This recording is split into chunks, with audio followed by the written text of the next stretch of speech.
Hello, my name is Maddie Leedham. Welcome to Tuesday Folk People, a series that delves deep into the heart of folk music, exploring the artist at its foundation. She waits in pain, she waits in pain till her dark love returns. For this interview, I'm pleased to present the Suffolk-based duo Honey and the Bear, aka John and Lucy Hart. Both multi-instrumentalists, John and Lucy write songs about Suffolk folklore, courageous people they admire, their passion for nature, and the odd heartbreak or two. Their characteristic harmony-filled sound can be heard on their two albums, Made in the Acre and Journey Through the Roke, released in 2019 and 2021. The pair have toured their music multiple times across the UK and Europe and have supported Sam Kelly and the Lost Boys on 2 UK tours. We're going to explore all of this and more in today's interview, along with some exclusive performances of their fantastic music. Please leave any comments and questions, as we absolutely love to hear from you. But now I think that it's time that we welcome Honey and the Bear to our online studio. Where did the band name come from? Well, it goes back to when we met in 2012. We were at a songwriters night in Ipswich in Suffolk, and I basically I heard Lucy singing for the first time, and I was just so completely blown away. I went up to her after hearing her sing and said, "Your voice is like honey for my ears," and Cheesy line, a very cheesy line, and and there sort of from there on we sort of started. Sort of seeing each other at other songwriters' nights, and I moved off to Australia in 2013. And I came back, and just sort of the first thing I knew I wanted to do was to work with Lucy on songwriting and on performing. And so Honey and the Bear was sort of born around that sort of time, 2014, when we first started collaborating, and And also, Hart and Sampson sounded a little bit like a firm of solicitors. I thought that was a little bit too. There's some really cool duos out there that have really well combined surnames for a musical act, and we decided that we were going to go for something different. Work. Yeah, that's it. Go for something different. So does that mean, Lucy, you're Honey, and John, you're the Bear? People ask us this all the time. I can't believe you asked that, Maddie. Of course, it's the other way around. I'm clearly the honey. Clearly. And Brilliant. Yeah, that's probably pretty much the way it is around. Yeah. Well, should we have your first song now, which is Dark Heart? Can you tell us about this song? Sure. Yeah. We discovered the story. It's based along the Suffolk coast, just about 20 minutes drive from our home, in a place called Dunwich. And it's about this girl called Eva who, back in the day, a long time ago, apparently she was due to marry somebody very rich, because that's the way it was done in those days. The families kind of organised these marriages. But she didn't want to go down that route because she fell in love with this sailor. But of course, he went away to sea, left her brokenhearted. And the story goes that she ripped out her own heart and chucked it into the sea, which is very dramatic. But now this heart washes up on the beach every so often as driftwood, and it can be cursed. The story goes it's cursed if you pick it up, so you've got to be careful what you pick up on Dunwich Beach.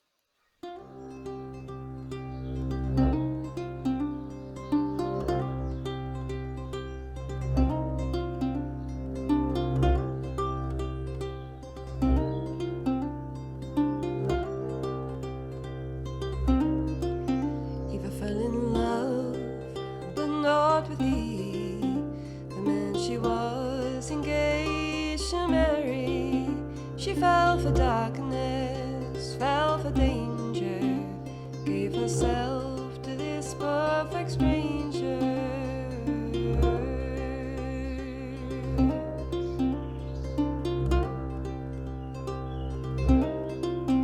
A body, heart, and soul she gifted before his veil of lies was lifted. He launched himself upon the waves, left her lonesome heart betrayed. She waits, she waits, she waits, she waits. Every day she would disbelieve him. Her cheeks were wet, her chest was heaving for her lost love.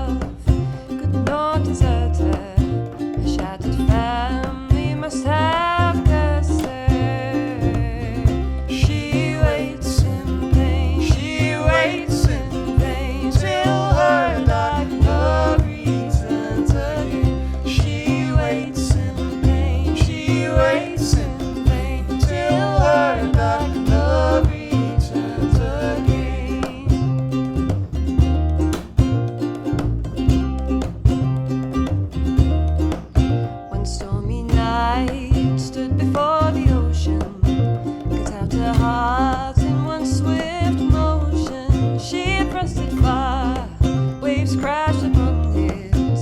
Still she stood and looked down on his.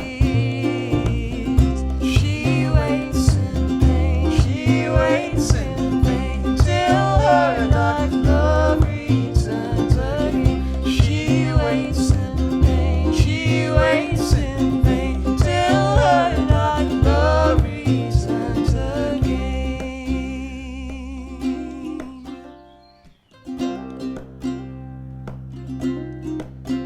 Centuries pass, supply to whisper. On Dunwich beach, a ghost of linger. And at low tide, a heart found beating will bring bad luck to those who keep it. She waits. She waits. She waits. She waits.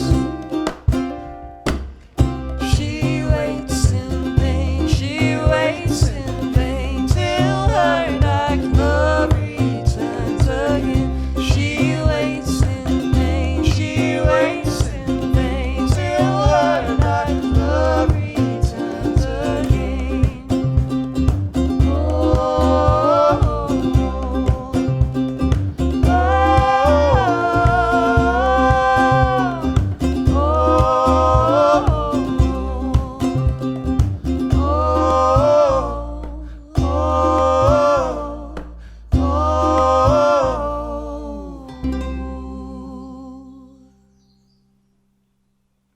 Have you both always been interested in folk music? Yes, I think, the first gig I ever went to go and see at Ipswich Corn Exchange when I was, I don't know, 10, 11, 12 or something. My parents took me to see Steel Eye Span. And then later on, there was a session that was, I was living over in mid-Suffolk. We're over on the Suffolk coast here, but this was sort of in the middle of the county. And I was growing up around there. And there was a regular folk session in the pub. And there was something about the sort of the collective unity between the songs and the fact that there was sort of, these voices speaking through the ages through folk that really appealed. And I guess it just became apparent that there's people from all over the world as well as all over the country, but picking up traditional songs and playing them and giving them their own voice. And so that's where it started for me, but it probably started for you with strawberry picking and Kate Rusby, didn't it? Oh no, it was well before that. We live very close to a place called Snake Maltings, which is this amazing concert hall. But I used to go there with my family. They used to have folk weekends and workshops and country dancing and all that kind of stuff. So that was probably when I was about 10. So really, I think it's born from that early on in my life. But yeah, I was a massive Kate Rusby fan. I spent like 2 summers picking strawberries and raspberries and literally listening to Kate Rusby on repeat. Never got old. It was lovely. I was going to say, it sounded like you did strawberry picking with Kate Rusby. I was like, that's amazing. What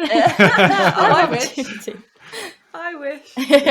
Well, you did with her music. Yeah, that counts. Exactly. So how would you then describe your sound now?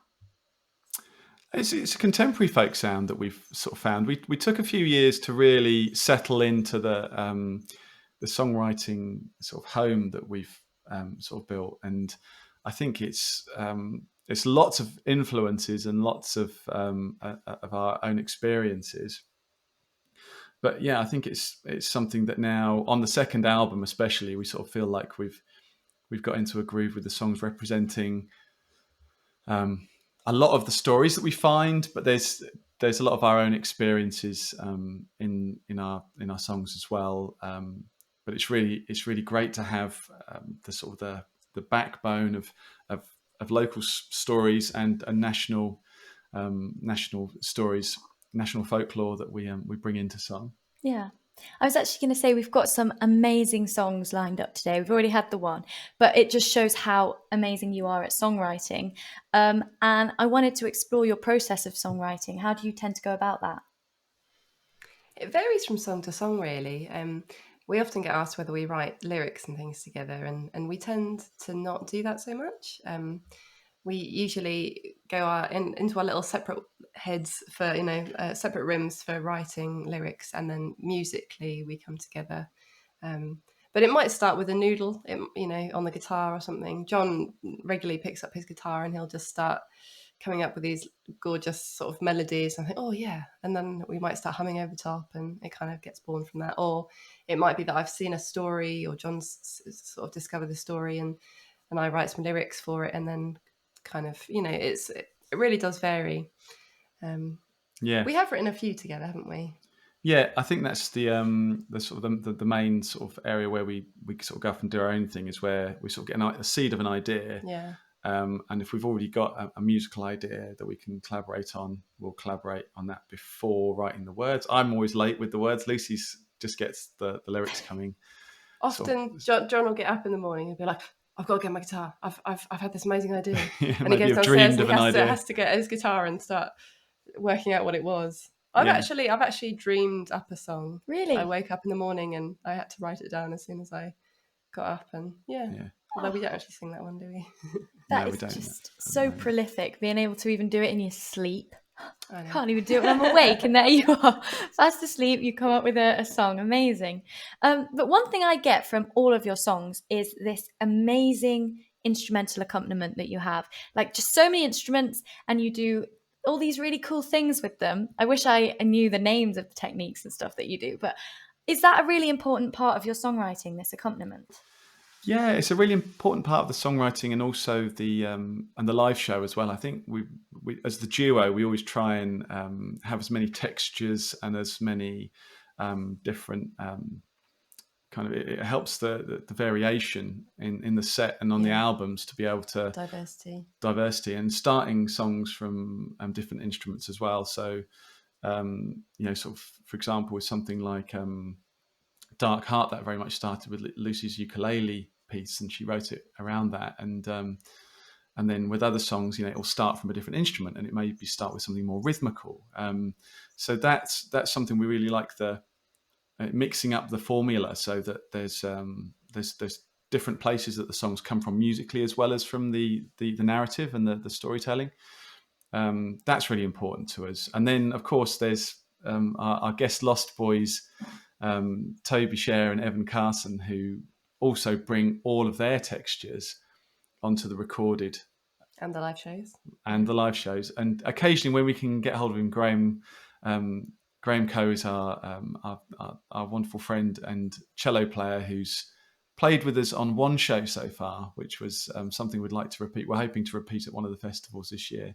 But his cello playing is very important on the songs as well. He also mixed half of the album, the first album. Yeah, he's a great studio engineer as well as Graham. So those influences have all sort of come together to make the songs what they are now. Yeah, I think it's great looking at texture. I think so many people kind of just take it for granted when they're looking at lyrics and melody, but it's when you watch what you two have created that you realize just how powerful the texture can be and how much of a difference it can make. It's just really wonderful.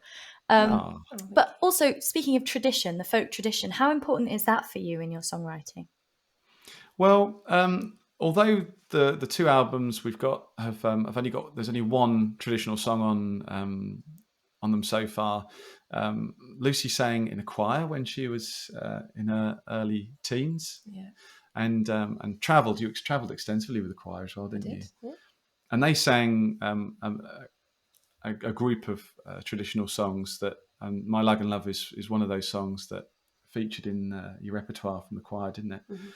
But it's the more that we've become immersed in the folk sort of the folk world, there's songs that come up again and again with different treatments by people. And I love the fact that in this genre, in the folk genre, there's so much life that can be brought into our music from a traditional song, and also it's that sharing of this song that's been passed down. So particularly during lockdown, we actually spent a while asking for more suggestions of traditional songs, and we tried them out on our live stream and gave them the Honey and the Bear treatment, if you like, and that was really, really exciting, just to sort of go through history and find these songs that come from different places and different times. Do you ever inject traditional elements into your own originals? Yes, yeah, very much so. I think there's a lot of the structure of traditional songs, which is a strong influence on our writing, but also some of the melodic elements, especially when we've brought in Toby Share with his particular expertise in tune playing, and Archie. and Archie Churchill Moss as well, who plays melodeon on a load of the tracks as well. And so sort of writing some of the tune parts together with them is because they're so infused in the traditional folk world, and they've got such a vast knowledge of tunes that sort of found its way into the songs on both the albums really strongly, I think. Yeah. Well, I think we should now hear another one of your songs, seeing as we've talked about your songwriting. And this next one is one of my favourites. This is Freddy Cooper.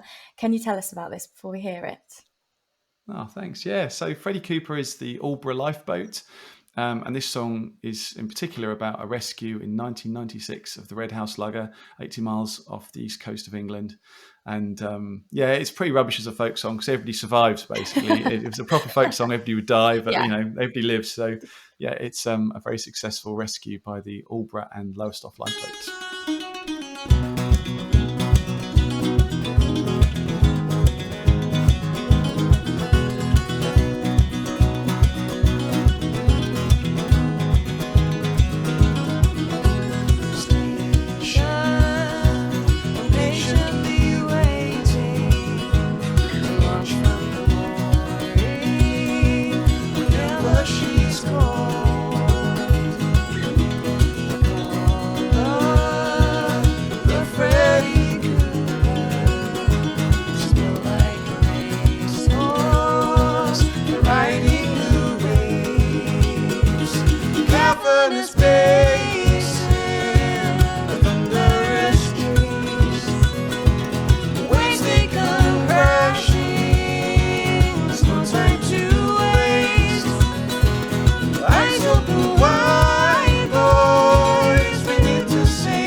you have released 2 albums. The first one, Made in Acre, in 2019, and the second one, Journey Through the Roke, in 2021. There's a bit of, we were just talking about this, a bit of discussion as to how you pronounce the first album, and I'm saying Acre. What do you guys we say? side with Acre as well, Made in the Yeah. Acre, but there's It could some be Acco. some interviewers have immediately sided with Acre quite firmly, and we just go with that. We feel like it's an old word, so that there's like so many things that it's open to interpretation. But Made in the Acre, and then Roke's a bit of an easy one. That means something entirely different. The mist that rises off the water. Well, no, off the water meadows. Off the sorry. water meadows, which has been some of that mist rising of late. So Roke relates to that old East Anglian word, and Acre. That's relates- another East Anglian word. Yeah. Yeah, that's turbulent current. Oof. Yeah. Yeah, I quite like discovering old words. Yeah, it's good.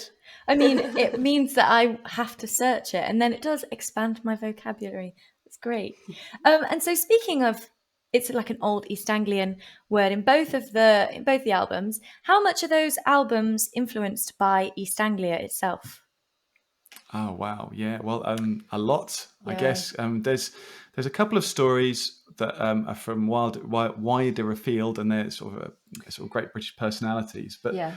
the majority of the material on both albums is inspired by Suffolk folklore, characters, stories that we've come across from, like the first song, Dark Heart, from the lost city of Dunwich, through to Freddy Cooper about the local lifeboat, and then there's songs about the Garrett family of Leiston. Yeah, there's Violet Jessup, a lady who survived 3 shipping disasters in her lifetime, but she ended up in Suffolk, so we definitely count her as a Suffolk person.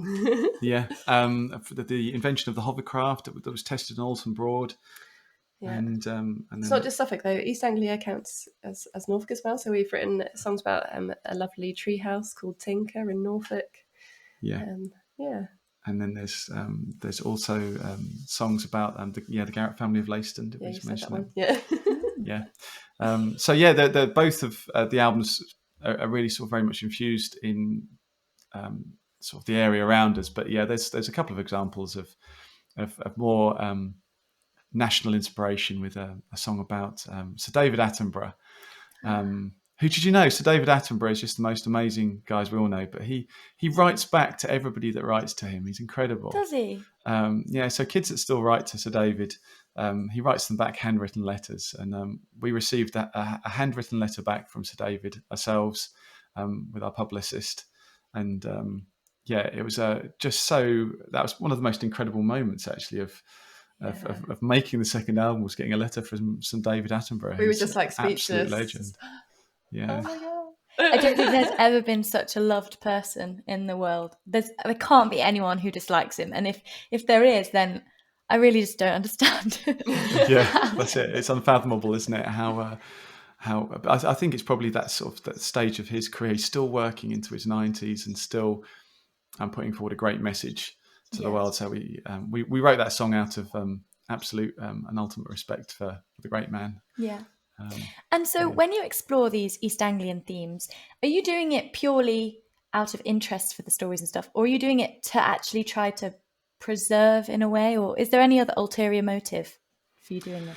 Yeah, I think so. I think there's a sense of portraying the stories in song for other people to be able to share, and to encourage people to look further into the history around the area as well. Create a bit of interest about Suffolk further afield. Yeah. But also to stay authentic to ourselves. I'm a massive Americana fan, and we go to this festival locally where all these acts come over from America, and I just love listening to them, and all of their stories just keep me enraptured. Like I don't know if it's the accent or what it is, but I always think you've got to stay true to who you are and not try to be anything other than that. So Yeah. That's part of it. And through both albums, would you say that they both are quite similar in the sense that they do explore these stories? or is there something that separates the two albums from each other? Well, this is the thing, Maddie. You see, it's probably going to be a third part and conclusion of the trilogy coming up. Well, hopefully that should be released next year. Then, if it's going to be sort of 2 years apart. That's true. But yeah, No pressure. We love working with this team, and I think the sort of the variation can only sort of include more influences of the same. There's more stories that we've unearthed since we wrote the last album, and there's more sort of influence that comes from the county around us. And so yeah, I think there'll very much be a third album on quite a similar trajectory, with a similar background and the same team creating it. Yeah, it's been a lot of fun so far. I love a trilogy. There's something so satisfying about Absolutely, it. isn't there? Yeah. So you have to think of another more unknown word just to end it with. You've got to fit that in. There'll be some research there. Yeah. I think that probably will be a strong feature of it as well. Brilliant. But now, speaking of Suffolk, we could do wider East Anglia, but I think that I want to kind of hone in a bit on Suffolk here. The actual folk scene of Suffolk, I'm really interested in. I was actually in Suffolk filming with Claudia Myatt, an artist. I don't know if you know her, but she's down across in Woodbridge. And literally in the time that I was there, I was introduced to several people who just came up to talk to Claudia, and everybody who came up was a musician, a whistle player, a folk guitarist, a shanty singer, whatever. And so from that little experience I've got, it seems that Suffolk has an amazingly rich folk scene. Is that something that is actually accurate, or was I just there on some freak coincidence? I think there's definitely a vibrant group of musicians and artists that we know many people sort of involved with the local scene. But there's I suppose it's like every cultural centre. There's various pockets of it around any one area, and so there's an event that we've been working with for the last 7 years called Folk at the Froys, which is a monthly folk gig, and we've Lucy and I have been working on actually sort of helping to put on these events. And we used to, before our daughter was born 8 months ago, we used to put up accommodation for the artists staying as well. So we'd always get to sort of see this wonderful mix of people actually coming to stay in Suffolk, and would have local support as well on that folk night. But then this Folk East as well. I think Folk East has really sort of brought about a real resurgence in more local gigs, because there's this fabulous festival each year that's got so many stages, and again has that cross-pollination from other parts of the country where you get to see these people again. So I think between those kind of events, Folk East has a sort of a monthly folk session called the Blacksall Sessions, which is a traditional singing pub in the village of Blacksall as well. So this pub that had a really rich heritage of traditional singing for hundreds of years is still a centre of the folk world. So I think that brings people from far and wide, and that also then helps sort of propagate the sort of next generation of folkies that sort of grab hold of it and take it onto new places. So yeah, there's a really good scene here in Suffolk, I think. Yes, Yeah. All very friendly folks. Yeah, that's what I got. Really friendly, really beautiful, just really lovely. Oh, it's nice there on the Deben as well, isn't it? Yeah, it's a beautiful so spot. nice. And Sutton Hoo was just across the river. I've seen all the films about that and things, so it was just amazing. Well, that's right, yeah. And actually, Des, the guy who owns the Signet that was in the film The Dig, I often see him out sailing from. He's got that boat, that Thames barge is actually moored up at Snake Maltings, and we went out for some kayaking trips during lockdown when we were able to go. It was under 5 miles from home, and Des he lives really local, and he was out on the boat, so you haven't seen people for months, and you're sort of just gliding, several 20 meters away from a boat, but having a conversation across the water, and it's sort of all of those elements sort of get tied together, especially somewhere that I think down by the rivers is especially a good place to sort of find that folk energy as well. Yeah, John gets very excited about the river. I do. I spend a lot of time when I can get some time to get out on the water. I love going out on the kayaks. Yeah. And, There's something Yeah. special about it. Definitely. Shall we have your third song now, which is My Lagan Love? I think you've mentioned it briefly before, but I'm going to give you the chance again to kind of explain where you got this song and your interpretation of it.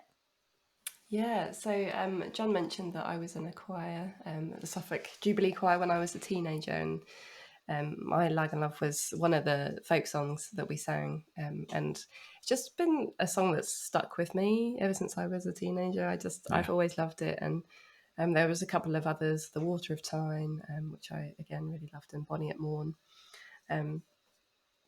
So I think that was really the source of where it came from. But we wanted to give it our own, give it a different feel, because it's been covered by a lot of folk musicians. Yeah. So I kind of felt a little bit of pressure to do an all right job with it.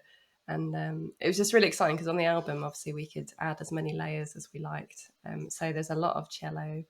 And it's a very atmospheric track. Very isn't it? atmospheric, yeah. And that kind of came about when we, during lockdown, we were able to start singing songs in Lucy's father's grain silos that were empty. Yeah.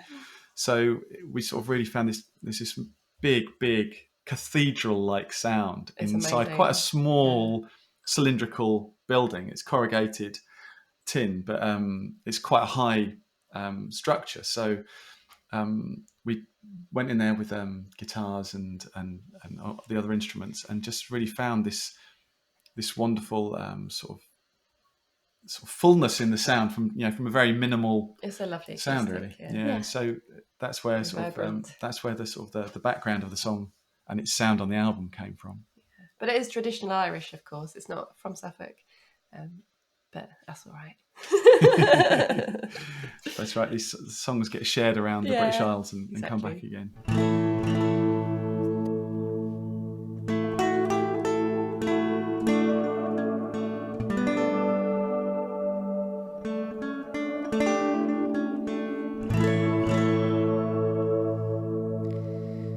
Where Lagan stream sings lullaby,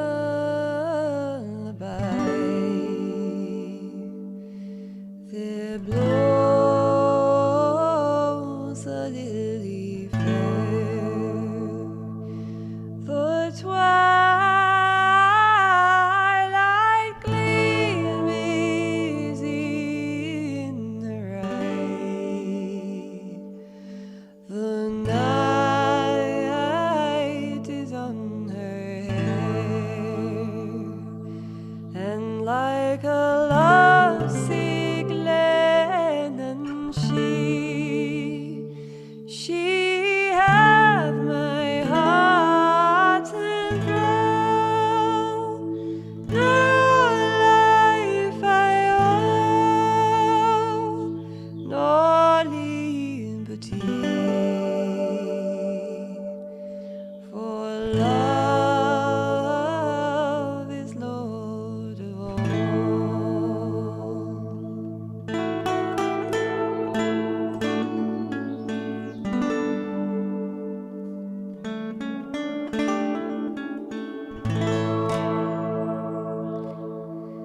And often when the Beatles horn has lulled Eve to sleep,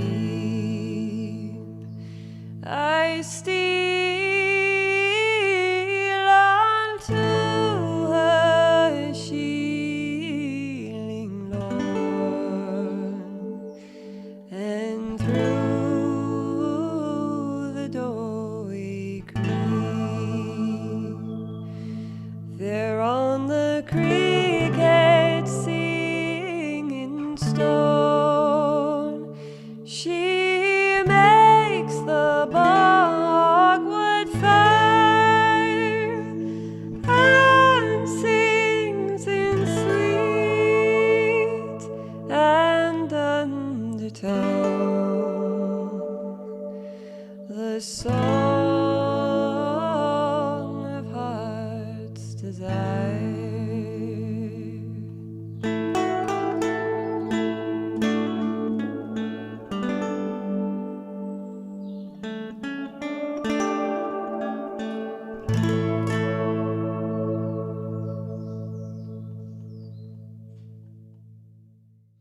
performing in person is obviously an important part of being a musician. But for you guys, there was quite an important time during the lockdown of 2020 when you began live streams. What sort of thing did that entail? What were these lockdown live streams? Well, it all started in the first week of lockdown, where we really just had, like most people, had no idea of what would come next. But Well, our Folk at the Freud's event was actually cancelled, and you were like, Was that on that first we've one? got a free Sunday. That's right, yeah, What should you're we do right. with our Sunday? yeah, so March 2020, we'd suddenly had a free Sunday, and we kind of, I'm a sound engineer for Sam Kelly and the Lost Boys, and I do lots of sound engineering. So I had maybe sort of we were lucky to have each other, but also to have the kit available to be able to actually just start with doing a simple live stream from our living room there in March. And it went on from week to week, and we found that there was lots of people that were wanting to jump on, and it was sort of an emerging community for us. We got our friend involved as well, Kelly Bayfield. She started out here before we weren't allowed to see each other anymore in person, but then she became like our online producer in a way, and Yeah. she was there to answer all the comments and chat back and let us know what people were saying, and which was really nice, wasn't it? That worked really well. Yeah, it was such an important part of the glue to have Kelly there, just to be able to feed messages back to us, and it quickly became sort of the focus point of the week. And we had 11 weeks where we wrote a new song each week for the audience, just to keep things fresh, which was a lot of pressure on Massive pressure. on delivering that each week. And then we went through a series of learning a new traditional song and performing that on the live stream. Yeah. And generally it was just it's a great way just to find community. And we get told by people even now that boyfriends and girlfriends that didn't see each other for months at a time are saying, oh yeah, we used to meet up and chat on the live stream, and we'd have our date night. they'd have their date night. Yeah, exactly. And friendships that have formed between some of the viewers where they've met up for had barbecues and gone kayaking and all sorts. Yeah. So yeah, we did 50 in all, 50 live streams in lockdown over the various lockdowns, but it totaled up to 50 of these. I think it's sort of like 2.5 hours each. Many hours of us in our living room. Facebook is just doing full our of best us to try in and our living entertain room. people. Yeah, that's right. So I think the lovely thing is that audience is sort of, they found that bond, and they really enjoy continuing it. And they've even got they coined a name for fans of the Honey and the Bear as being Bearistas. Nice. Sparked by a love of coffee, probably, and linked up with the band. But yeah, they're amazing. Our live stream audience have been a fantastic support. They've come out to so many of the gigs since we've come back to the live performing world post lockdown. Yeah. So yeah, it's been a fascinating journey, because it's a whole different sort of performance with live streams. People are talking to each other during the songs, and largely, I think it's important for the artist not to be aware of that chat going on at the same time, but it doesn't distract anybody. It's just we love poring over all the comments afterwards and finding out what people are doing, and getting to know our audience more. We feel like we know them much better than we did before. Yeah. And I think that's the sort of that's the a nice aspect thing, that's isn't really it? good. You like, so often before you'd go to a gig, you'd have an audience, but you wouldn't necessarily know any of their names, or they might come chat to you afterwards, but again, you wouldn't ever kind of get that sort of intimacy where you actually know them at all. But now, after the live streams, it's so nice to go to a gig and actually say, Andrea, and like, Helen, how are you? Like, you actually feel like you know people, which is just, it kind of just makes it all just so much more The community. satisfying as well. Yeah. It's lovely. Yeah, it's that sense of community that I was really fascinated when we discussed this before. And it's something that I think that I can really relate to with Homestage, obviously being very much online.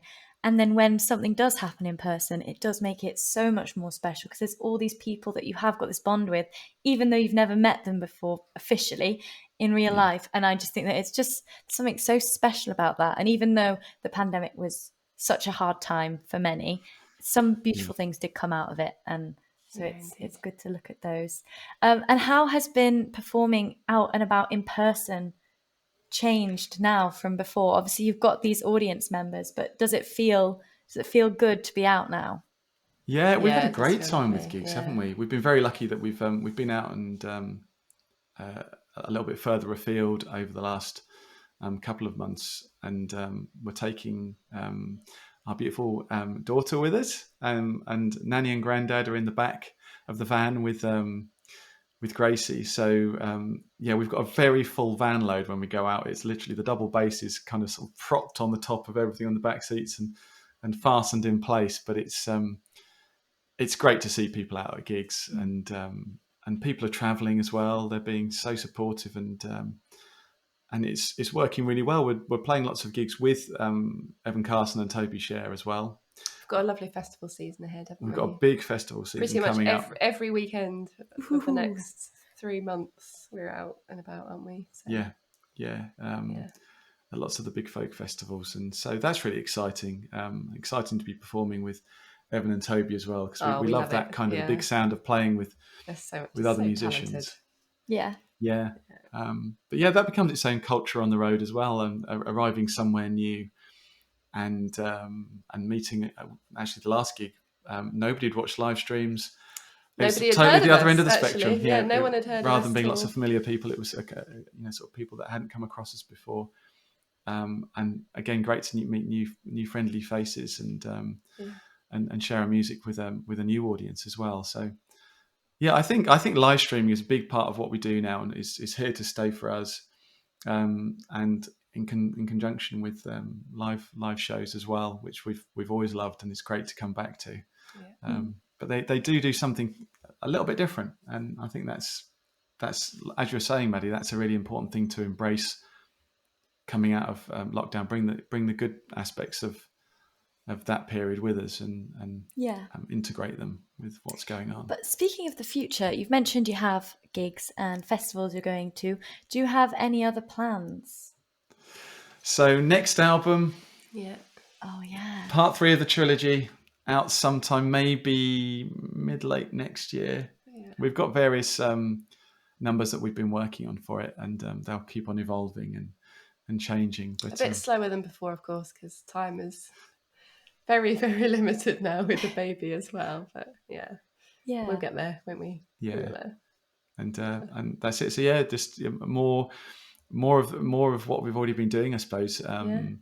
Yeah, there's it's always the wonderfully exciting prospect of going overseas with music. We haven't got anything directly in the pipeline for traveling to Europe again at the moment, but we've got fans in America now. It'd be lovely to go to America. There's all kinds of wild pipe dreams that we could speculate on, but yeah, for the moment, I think it would just be. God, that would be fun, wouldn't it? Taking all our kit on a plane. Yeah, it would need inflatable instruments or ones that could be bolted together at the other end. Yeah. Yeah, exactly. And also Gracie, your daughter, getting Gracie over there. Yeah. Does it Yeah, make life that's a bit harder now that you've got her coming to the gigs and things with you? Well, at the moment, she loves it. She loves We're seeing really people. lucky because my mum and dad are just so supportive, and I mean, they would have come to any gig, whatever. So they're quite happy to be on the road with us. But lucky. yeah, they just take her off and entertain her, and Yeah. we can do our thing and not worry, which is really lovely. Yeah, we're family on the road when we go out, Yeah. and all eating together, and sort of finding. Every gig kind of feels like a Hotels. little holiday. It's actually quite nice. Yeah, as much as it, so it's a lot of hard work with the shows. There's lots of hours of preparation and lots of sort of time traveling and setting up, but it's so worth it. We just absolutely love it. Yeah. It's And very much part if of us. someone wants to come and watch you at one of your gigs, where would they find the information to get tickets? It's all on I'll speak to our web designer. All on our website, honeyandthebear.co.uk.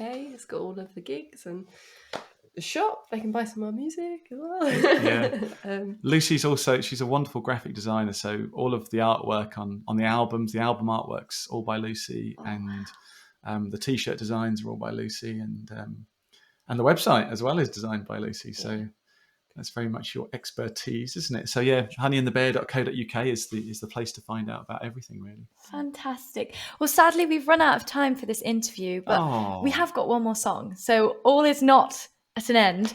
But before we hear about this next song, I just want to say thank you so much for joining us today. It's been really, really great. Some fantastic music and absolutely fascinating. All the things about you guys. Thanks so much. Thanks Thanks for for your having us. time. Oh no, it's a pleasure. So this next song is The Swallow. Can you explain this before we hear it? Yeah, so it's one of the songs that came out of that 11 weeks writing. It was just in lockdown, the inspiration of nature just came right to the forefront. And when the swallows arrived on their 6,000-mile journey from Africa, 200 miles a day on the wing, they're one of my favourite sights. In fact, I think I just saw a swallow actually just out over the fields just now. The timing. So they've come back again this year. The most beautiful birds to watch out over the fields of wheat and barley around us. That was the inspiration for the song The Swallow.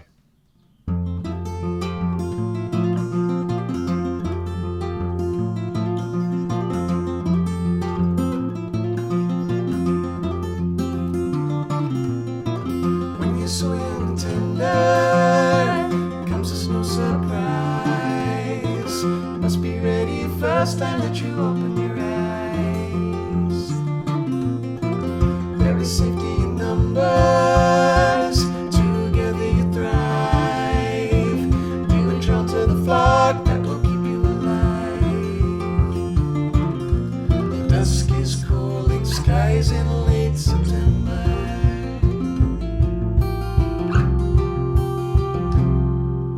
Summer song can never last. Distant southern skies are calling. Return again when winter's past. Then you must start the onward journey.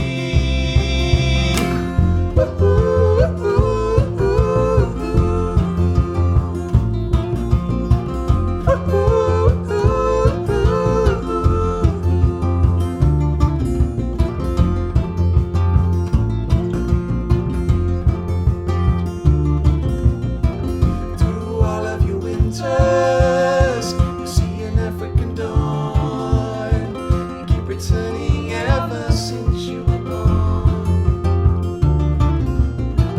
As one you remember, then together you rise, turning back and forth your song in reprise. Dusk is cooling skies in late September.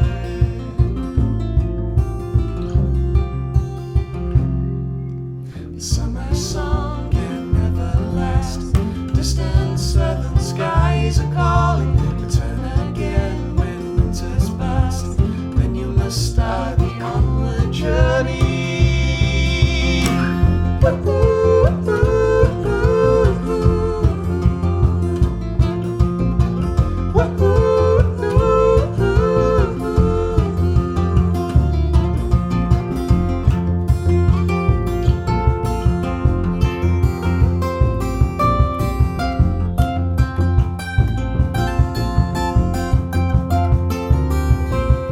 Dusk is cooling skies in late September.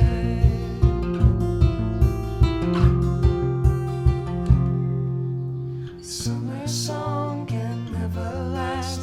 Distant southern skies are calling. Return again when winter's past. Then you must start the onward journey. The summer song can never last. Distant southern skies are calling. Return again when winter's past. Then you must start the onward journey.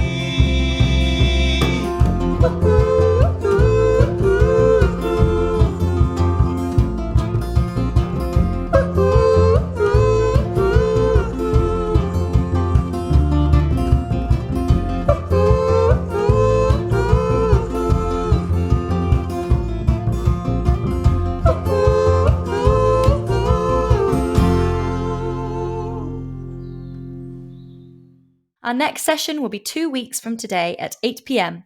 For more information about our future Tuesday Folk People sessions, podcasts, and other events, please sign up to our mailing list or keep an eye on our social media and website.